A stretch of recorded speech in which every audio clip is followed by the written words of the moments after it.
開始呢條巴西里約嘅片之前呢，我好不幸要講嘅就係我而家咧係用呢個手機拍攝啦，因為呢，事緣就係我琴日喺呢一個巴西嘅伊瓜蘇國家公園嗰邊呢，咁我就落好大雨啦，咁我 Osmo Pocket 咧就袋唔到入袋，之後就濕咗少少啦，之後我張 SD 卡咧都喺嗰部機入邊嘅，之後唔知係咪啲雨水整濕咗少少部機同埋張卡嗰個卡槽嗰個位呢。然之後我而家係開到部機啦，但係呢張 SD 卡係睇唔到入邊嘅片咯，即使我試過連去嗰個 DJI 嘅 app 咧，都睇唔到入邊嘅片啦。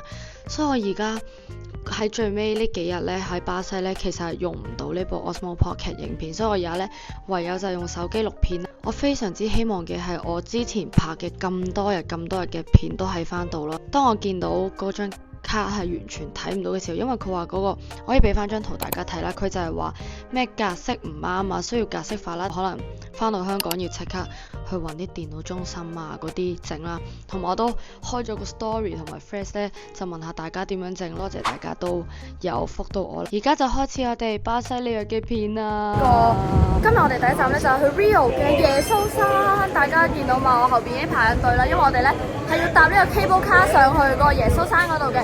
咁我哋一陣咧上到去就可以影俾大家睇下呢個世界七大奇蹟之一嘅基督像。呢度係瘋狂打蛇餅，大家都係等緊呢一個纜車上去。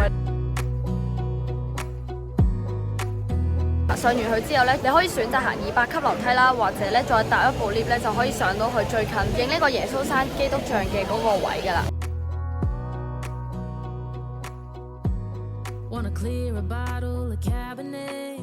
Wanna stay home, not even drink. Wanna get out of my own head.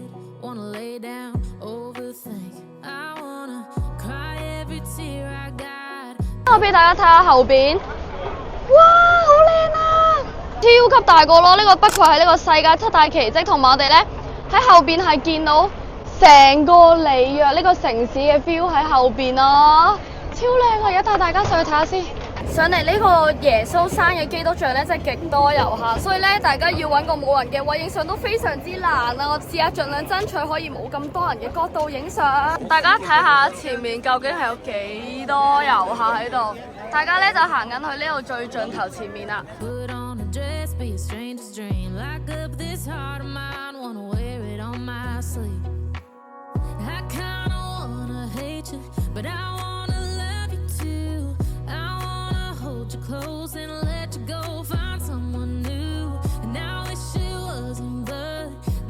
冇錯啊！大家見到咧，我支咪又唔 work 啦，所以咧我而家就喺度同大家講翻啦。我想講嗰日上到去真係發覺超級之靚，同埋個基督像實在太大啦，要行到再前啲嘅位置，低炒嘅角度先影得晒。呢一個基督像咧，無論喺巴西里約邊個城市嘅位置咧，都會見到佢嘅存在，因為咧佢嘅位置咧就喺海拔710米嘅山上邊。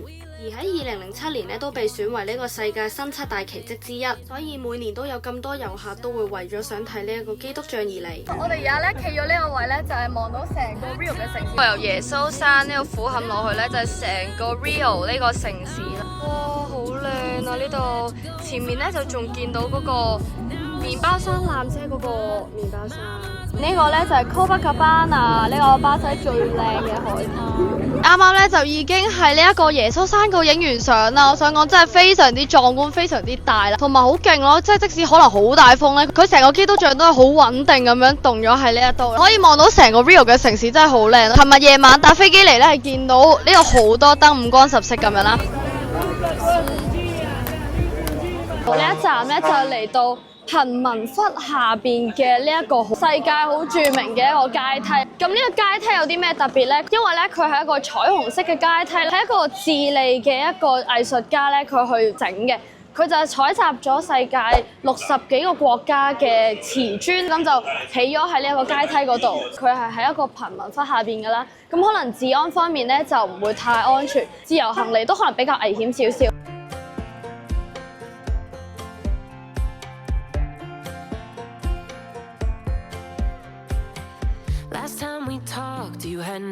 嚟到呢個最多人排隊影相嘅呢一個彩虹階梯嘅位啦，咁咁咧大家都係排隊去影呢個位，因為咧佢係有個字喺呢一度，同埋咧係可以影到好多佢啲黃色、藍色、綠色嘅巴西國旗嘅顏色咧，都係呢個瓷磚都係鋪咗喺呢個樓梯上面嘅。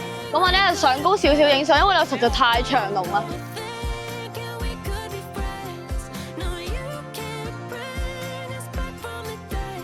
其實行後少少咧係冇下邊嗰位咁多人啦，同埋呢個位影相咧又可以影埋啲紅色嘅瓷磚都幾靚。呢度咧 total 咧係有215級嘅樓梯，大家可以再上高少少咧，其實附近咧後邊就係呢個貧民窟嚟㗎啦。同埋大家可以見到有好多唔同國家嘅瓷磚，好似例如呢啲係加拿大啊，有啲係紐西蘭啊等等嘅地方。呢度咧就有好多其他好靚嘅瓷磚，所以呢度就係好多遊客都會嚟呢度影相打卡。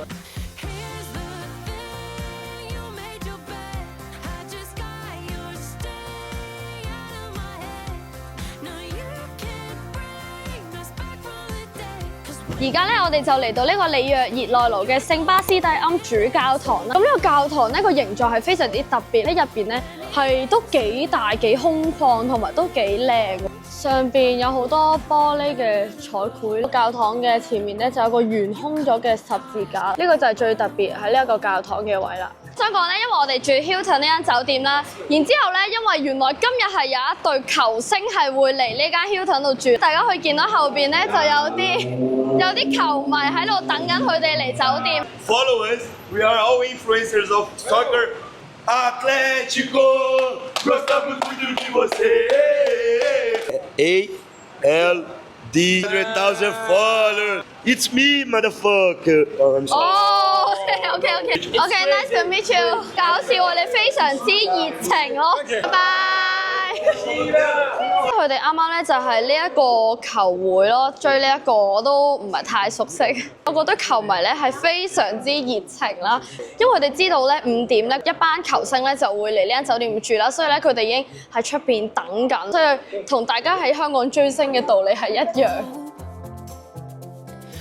好彩我哋有個當地導遊啦，因為佢識葡萄牙文，佢可以同呢啲巴西嘅人咧去溝通，睇下可唔可以幫我問下，可唔可以借個電腦去睇下張卡究竟入邊啲片喺咩度。可能大家睇唔出，其實我而家一個人係勁崩潰、勁 panic 啦，但係繼續拍片啦，都係冇計。不過咧，我哋就繼續我哋嘅行程啦。我哋而家喺呢個百貨公司咧，就會睇呢個最出名嘅2個巴西牌子，就係賣呢一個橡膠鞋啦，或者拖鞋嘅。Lisa 大家香港都見到啦，咁價錢都唔平，但係可以喺呢度睇下幾多錢。係用最出名佢呢個巴西橡膠整嘅。一入到嚟呢一間咧，就係賣勁多唔同款嘅拖鞋啦，就係呢個巴西嘅牌子，咁大家見到啲款都勁靚，勁多款。呢啲款咧其實都好平咯，其實咧都只係大約120蚊港幣左右啦。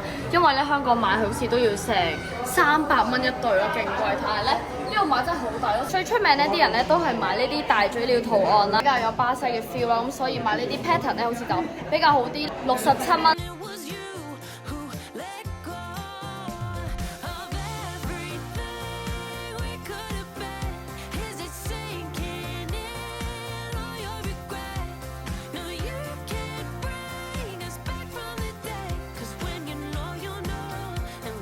呢度咧有呢啲咁樣嘅鞋啦，都係防水嘅。咁呢度咧就係200蚊當地幣，款式好似冇話去到好多咯，好多都係呢啲拖鞋款。價錢係269，幾平喎呢度。我哋而家咧就去呢一個里約熱內盧最出名嘅第2個景點，就係呢個麵包山。咁點解啲人咧叫做呢個做麵包山咧？因為咧其實如果當一個法棍啦，即係一個長嘅法包切開咗之後咧，其實就好似呢一座山望出嚟咁嘅樣啦，所以咧最尾俾人就叫咗做麵包山。大家可以睇下，而家係勁多人嘅，有好多人排隊都準備搭纜車上去睇日落。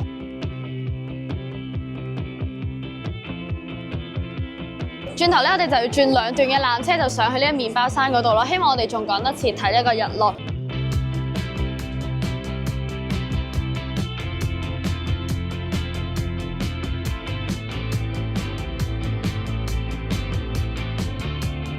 嚟到呢一個中段嘅位啦，就係見到呢個麵包山，咁我哋咧就再搭纜車上去呢個就係切發包嘅個麵包山，我哋咧仲未上到去個麵包山，因為太多人搭纜車，所以而家已經唔知上去會唔會已經天黑啦，一勁趕，希望唔會太多人搭，勁誇張咯！我想講，而家我哋排緊第2段纜車係多人到，我哋上到去應該只係會睇到個夜景。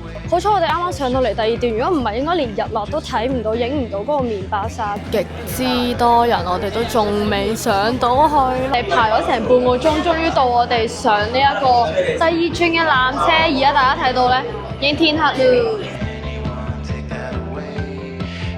我上到嚟呢一個麵包山啊，我想講大家有冇見到咧？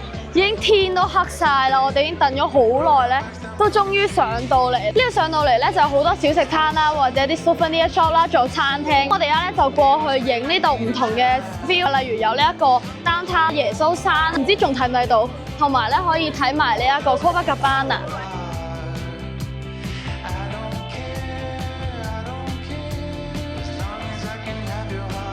如果我哋喺上面呢一個位咧睇到日落，應該會好靚咯，因為咧呢個嘅位係比較高啦，即係正如你喺耶穌山睇日落咧，應該都係勁有 feel。但係而家咧夜景就變相係睇夜景咯，就另一番感覺同埋風味。我哋啱啱咧就喺呢個麵包山度睇完呢個夜景，咁其實咧呢一個亦都係我哋喺呢一個南美洲之旅嘅最後一日嘅最後一站，因為我哋轉頭咧就會搭呢個凌晨機咧，就會飛翻去杜拜，再飛翻去香港，可以同大家分享下我呢個南美洲之旅23日嘅感受係點啦。我自己就覺得都好開心啦，因為好充實。呢個南美洲之旅咧非常之值得大家去啦，因為咧佢係去咗好多文化遺產啊、世界7大奇蹟咁樣啦，同埋每個景點咧都好特別、好靚、好值得大家一定要去。但係咧，我覺得呢個團咧就真係要有翻咁上下精力、體力、時間先好嚟咯，因為咧係非常之辛苦㗎。我哋其實咧係每日平均嘅起身時間都係5點鐘啦，凌晨，因為我哋要搭嗰啲內陸機都要非常之早去，同埋又要淋水啦，又上山，仲要濕身啦，咁所以咧其實真係要有咁上下精神啊、健康咧先好嚟。如果唔係咧，就好容易捱病。咁所以咧呢個團真係比較辛苦。咁如果中意呢條片嘅話，就記得 like、subscribe 我 channel。我哋下條片再見啦！未睇我之前嘅旅行 vlog咧，都記住睇啦，拜拜。